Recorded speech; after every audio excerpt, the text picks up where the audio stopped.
Hello, I'm Ricky Dean Widrig, and this is The Deep Dive. Today, we'll meet one of the people that makes our community so special. You may know them very well, or you may not know them at all.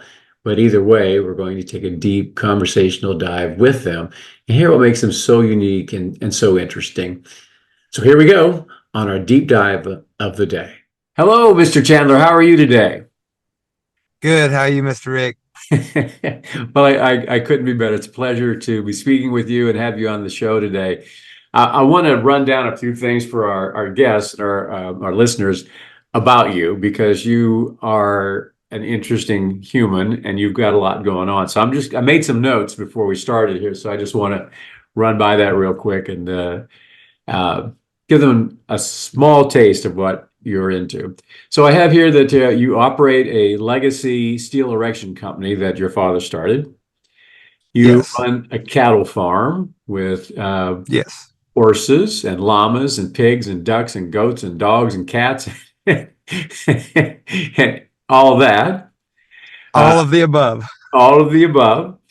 You and your wife, Alyssa, are accomplished big game hunters. You have two delightful and very young daughters that are just amazing. You have a CrossFit gym in your barn where you practice jujitsu. You're involved with your church deeply. Yes. In the backyard, something that's really interesting for me is a sauna and a plunge pool in your backyard. And of real interest today to me, and maybe to our listeners, is that you were a professional cowboy. Is that correct? That is correct. For about 6 or 7 years, I traveled the pro circuit. Well, can you explain to me how that started? And honestly, how do you do that? It started as a hobby. My my uncle roped when I was little, and he had given me a horse, and I'd seen it done and took up the interest. And um as you know, when I jump into something, I typically jump head first. All in. And You're just all in. Yes. So how old were all you when you in. got that horse? And How old when your uncle gave you the horse? I was 22, 22. 22 when I started. Um, I had rode, we had had horses as a kid and up through my teenage years. But just horses, just trail riding horses. And um so I knew how to ride, but never competed at any point until I was in my 20s.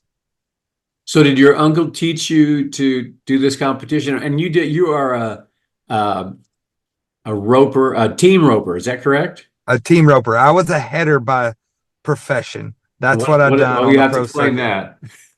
So a header is the one that ropes the cow's head, and a heeler ropes the feet. Um, an analogy with football, the header is the quarterback, the heeler is the receiver. Okay. So I can make my partner's job very hard, or I can make it easier. I'm sure you made But it I easy. actually sometimes, not always. Um, but I actually, when I started, I went to a roping clinic in Texas.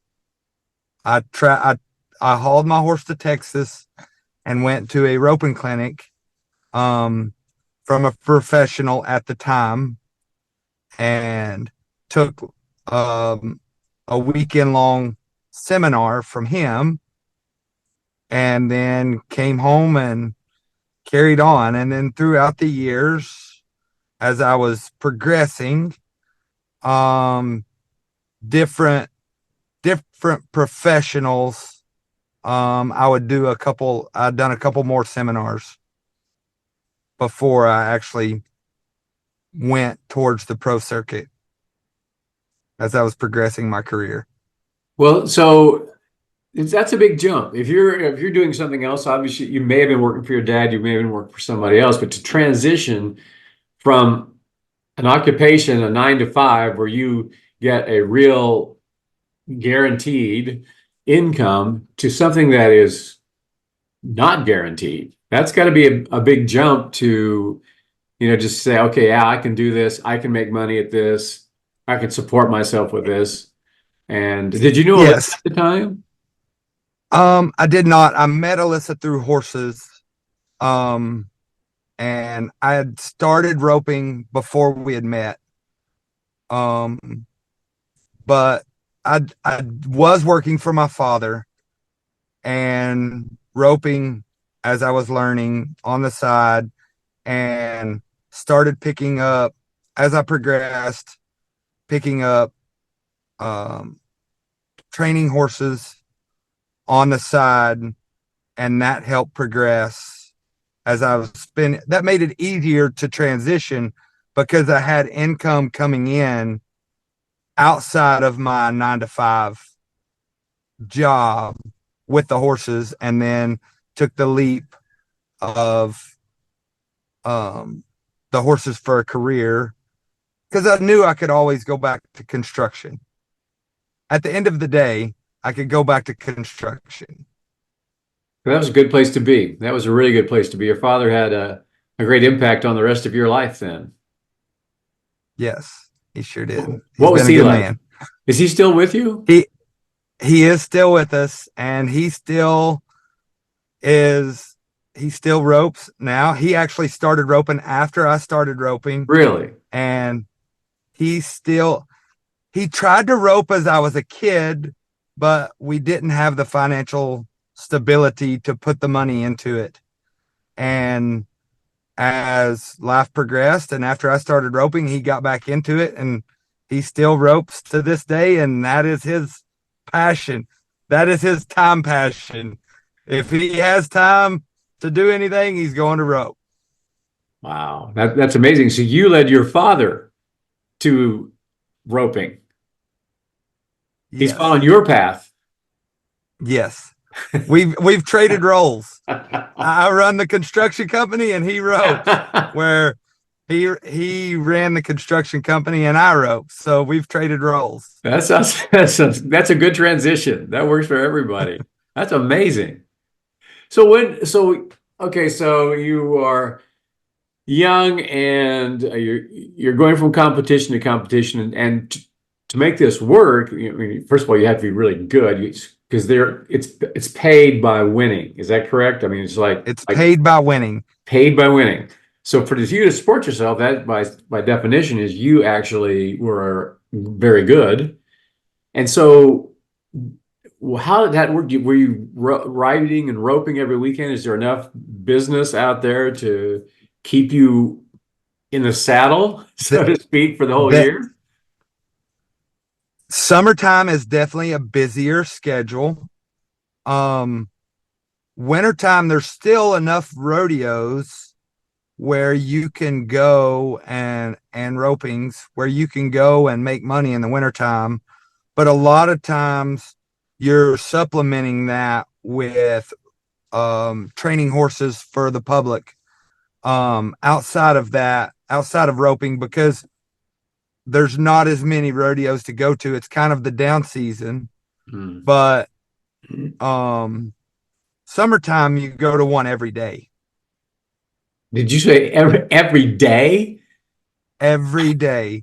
Um What? they call the month of July Cowboy Christmas. Um Okay. and one year I went to 50 rodeos in 45 days. Oh my gosh, that's got to be physically and mentally demanding on a scale that I can't even imagine. It is nonstop. You're a glorified truck driver that gets out and rides his horse for 30 minutes because that's We're what gonna we pull done. over and we're gonna get out. We'll ride these horses, and then we're gonna go someplace else and pull That's over. exactly what we done for 45 days straight. And That's we dedication. put we put 18,000 miles on my truck in 45 days. Holy cow. Wow. So we were from Florida to Pennsylvania to Texas to Oklahoma, you name it. Hey, did you make it up to the big stamp? Isn't the big stampede in Canada up in Alberta? Calgary Calgary. has the Calgary Stampede. We never went to the Calgary Stampede. Um, that is one of the largest rodeos. Um, Now the largest rodeo is at the Dallas Cowboys football stadium. It's called the American. Um, and it has $1 million purse. Dang. Wow. That's there's some serious cowboys out there. There's some serious cowboys, and it's a very difficult rodeo to get qualified for. It's a playoff system to make it to that rodeo. Just like Um, any other professional athletic endeavor, you yes, you have to to, fight your way to the top. There's finals, you got to semifinals, fight and your all way to that. the top. Yes, sir. Wow. So it's a point scoring system that is rated It's every year, or how does it work? so like the American, there's um different rodeos that are qualifications that get you to their qualification, and it's all in time speed at that rodeo. If you're at that rodeo and you're in the top five, then you get to move on, and then they bring you all together. And then I think the year we went, they brought 100 competitors, and they cut it down to 50, and then they cut it down to 25, and then they cut it down to 4. And the top 4, they're competing for $1 million. So the top guy gets 500 and the next guy gets three or something like that. No, oh no, first place is 1 million. First place is $1 million. Yeah, second place, it was uh it's drastic fall off, but maybe 25,000 for second. So it's all or nothing. You're almost all or nothing. Wow, literally going for broke because you spent 25 grand Going getting for there. broke. Wow. Yeah. So, but So you mentioned you were the header, and then the healer guy yes, is would you just pick him up along the way? He's a good friend of yours. I mean, how did you make, I mean, you had a relationship because you guys lived together we live 24/7. together 24/7. That's hard. As I was progressing, my partner's name was Josh Clayton. He lived in West Tennessee. Um, and we started roping together kind of as a trial run and got together. And after a couple months, we left for the summer run and rodeoed all summer. And then that winter, he actually moved in with me and became my roommate. Um, and he lived with me for 5 years. Wow. I mean, you And had to we conserve wrote, your make your expenses less, right? yes. And it was easier to practice Oh, so of that we course. could, because we practiced every day that we were at home, we roped steers. You did And what now? to practice, we roped steers, Rope steers. Okay. cows. We roped to make practice runs. And whether we were working on our horses or we were working on ourselves, that happened every day. It was a job. Clearly. And you loved it, and you probably still do. I still do. Um, it is a single man sport, Hmm. because you're gone a lot and it's hard to go with the family. So as I progressed and matured in my life and stay home, and now we rodeo as a family, but it's not rodeoing for a living, it's rodeoing for a hobby. How old are your daughters? My daughters are 4 and 6. 4 and 6, and they have their own ponies. They have their own ponies, and they junior rodeo now. 4 and 6. Yes. That's amazing. That is absolutely amazing. Now, Alyssa, your lovely wife, is a barrel racer. Now, that's a dangerous thing to do. That's my understanding. Am I correct on that? It can be. It's for the most part safe, but you're still riding a horse at full speed and making 380-degree turns. So at full speed. So it can be dangerous. And depending on the footing on the ground, whether the horses are can it depends a lot on how dangerous it is. Throughout the summer on rainy days, the ground's a little wet, it can be slippery. And it's all outdoors, or I mean, there are some indoor arenas, right? There are like typically in the wintertime, they're indoors. Um, we actually go to one tomorrow in Bowling Green, Kentucky, and it's indoors. Um, but in the summertime, typically they're outdoor. Right, right. So tomorrow, Bowling Green, are you and Alyssa and the girls competing? Are you spectating, or what do you get to do at this? Alyssa and I are competing tomorrow. The girls are not competing. Their junior rodeo season starts back in March. Wow, that's amazing. So, is your partner going to be there doing the healing part, or you pick up a guy along the Yes. way, or how does that? Or are you doing No, that? no. So my partner will be there. Him and his wife are kind of in the same boat. They've got a young son, and he is a fireman at Paris, Tennessee, and um his wife is a barrel racer as well. So we we will meet them there, and we'll rope, and his wife will run barrels and my wife will run barrels. Well, that sounds like a really fun event where you all get together and you all enjoy the same sport. If I can I call it it is a sport. I mean, how do you describe that? It is a sport. It is a sport. It's It is a very definitely athletic, and I know you work out hard. You got a CrossFit gym in your barn, and you have to stay fit for what you do. You just can't be loose or mamby-pamby or whatever the word is. You've actually got to be physically strong to manhandle a 1,500-pound horse. I don't even know how much does a horse weigh. Yeah, the average horse weighs 11 to 1200. So you were close. That's a lot of moving meat there. It's a lot of animal with a mind of their own sometimes. Well, speaking of that, you're both accomplished big game hunters, and I mean, I just find your lifestyle fascinating. You two have connected on so many levels, and I that's amazing.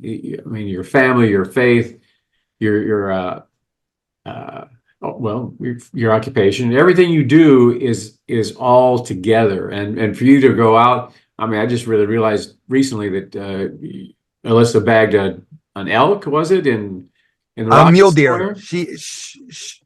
We were in Montana, and she killed or harvested a really, really trophy class mule deer. Well, tell me about that. How long did it take? Was it days in the woods, or weeks, or months, or how'd that little Um, it was a 4-day trip, 5-day trip, and she harvested on day 2 or 3. And we had to traverse snow above the knees to get into the country where the mule deer was bedded once we spotted him. And it was a very treacherous hike, but we were able to accomplish it. And I was a pack mule for this trip. Yeah. Somebody's got to do it. Well, wow, Somebody's got to do it, but I enjoy it.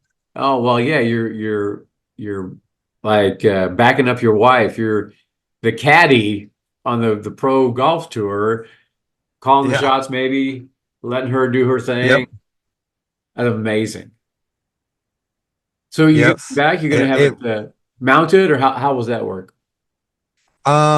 it is at a taxidermist in Idaho, right across the line, and they will mount it and ship it to us, and then it'll be a trophy and be stories for years to come. And that's what the mounts are about. When I look at the mounts that I have, they all tell stories, and the mounts are just memories. They're the photos. They're I can picture all the hunts of the deer or animals that I have mounted. I can remember those hunts. And that's what it's all about. It's just a 3D photo album of the that triggers all those memories. Yes. It's not the trophy, the hunt, the experience is the trophy, but those are to trigger the memories of the hunt.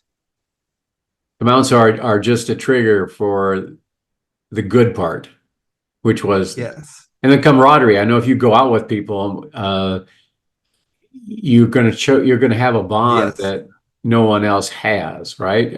I would expect that anyway. Yes, because it's the whole point. It's very similar to us training jujitsu together, is the suffering together, like creates that camaraderie, is doing hard things with someone.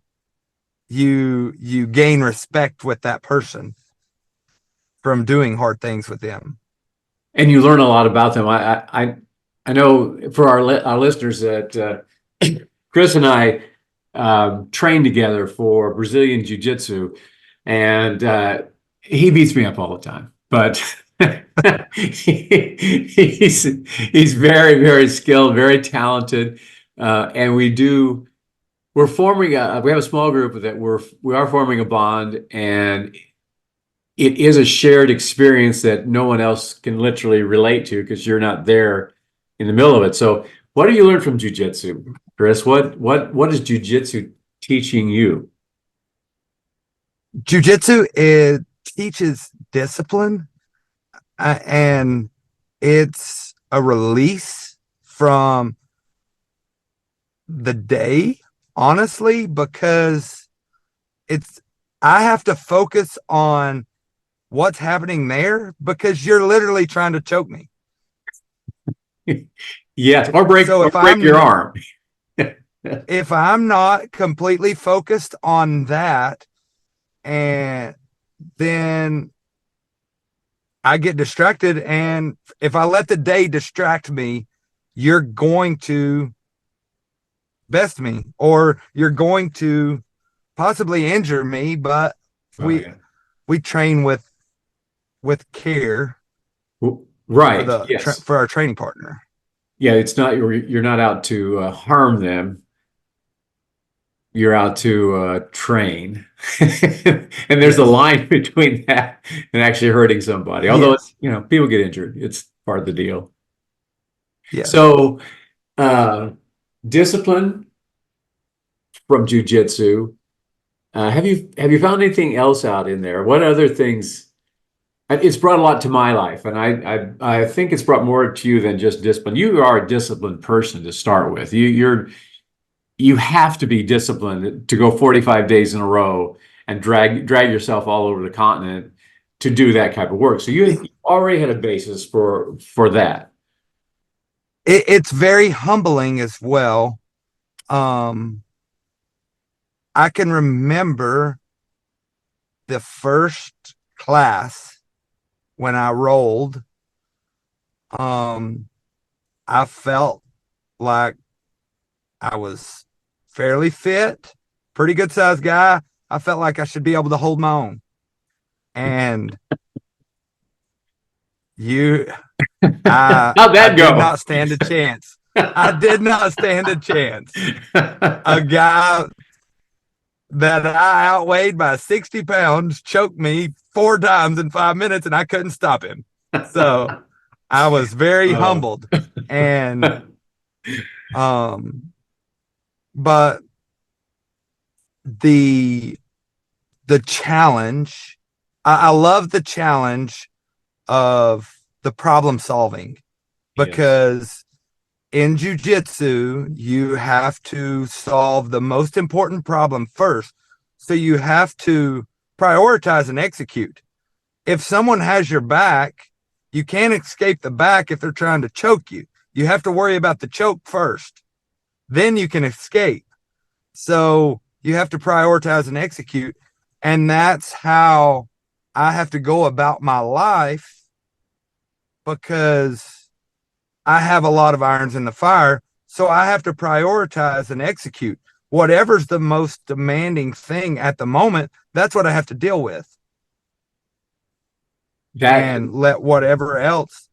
that's a clear transition to your life and your lifestyle. And you probably had at least some of that before jujitsu, but I think that's probably, I'm going to guess it's reinforced it and really made you Definitely aware of reinforced it. what I have to deal with. I have to deal with this right now. And you really get your priorities straightened out by, Yes.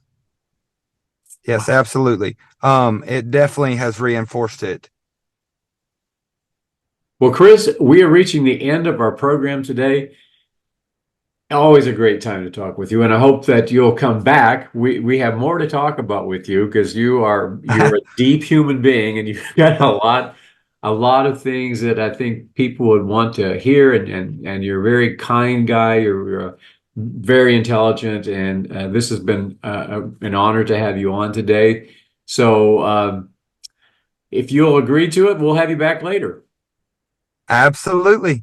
Okay, my friend. We're signing off now. Thanks again, Chris. And I'll see you Thank soon. you. As we wrap up another insightful episode of the Deep Dive, I want to express my sincere gratitude to the excellent guests we had today and also our loyal listeners.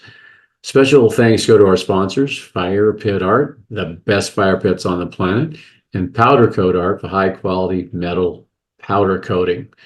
If you've enjoyed this, please connect with us on social media and tell your friends how much you enjoyed the program. And always remember, when you want to find your way home, it's always bubbles up. Thanks. Have a good day.